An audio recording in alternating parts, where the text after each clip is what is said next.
And for our last story, let's talk about your pets, your beloved furry friends. What do you feed them?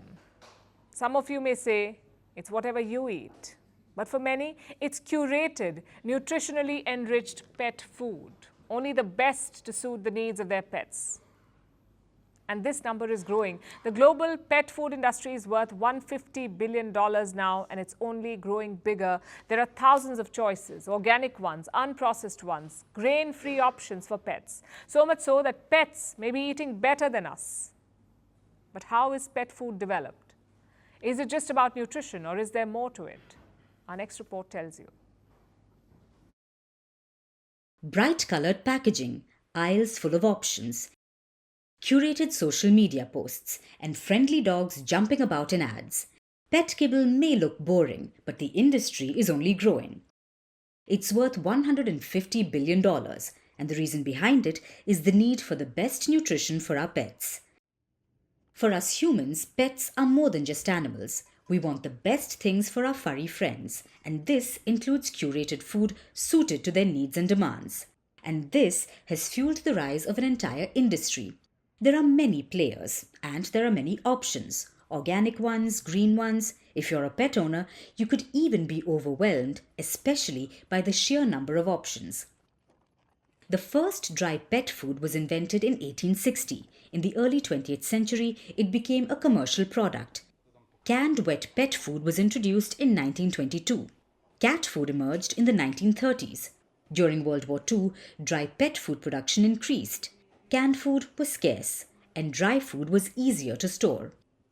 Today, the pet food industry is a huge one. There are hundreds of brands and over 3,000 products. The market is worth billions. But who are the biggest players?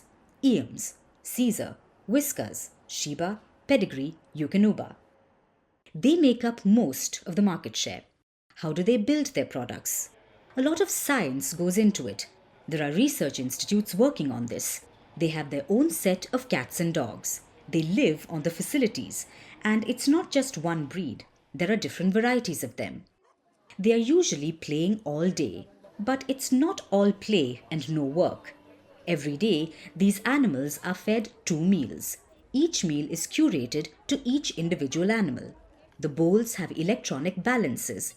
It shows how fast the animals eat or if they take a pause. Plus, they wear monitors. These are to track their vitals. All of them are also DNA sequenced. This is to track the effect the food has. Of course, the attention to detail is immaculate, but it extends beyond mere nutrition. There are nutritional supplements to make their fur shinier, to make their nails more sturdy, to make their farts less odorous. It is veterinary science at the end of the day. But there are the haters too. They say food like this is like junk food for animals, that animals should go back to the raw diet of meat and bones. Feeding animals was easy in the past. You gave them whatever you ate, scraps from the table, food you couldn't finish. It was meant for your pets. But the pet food industry has changed since then. As ownership rates increase, pet parents want the best for their fur babies, and consumerism is exploiting that. The choices are unlimited, so much so that pets may be eating better than some humans. From impeachments to inaugurations, if it's a political story, we are on the scene.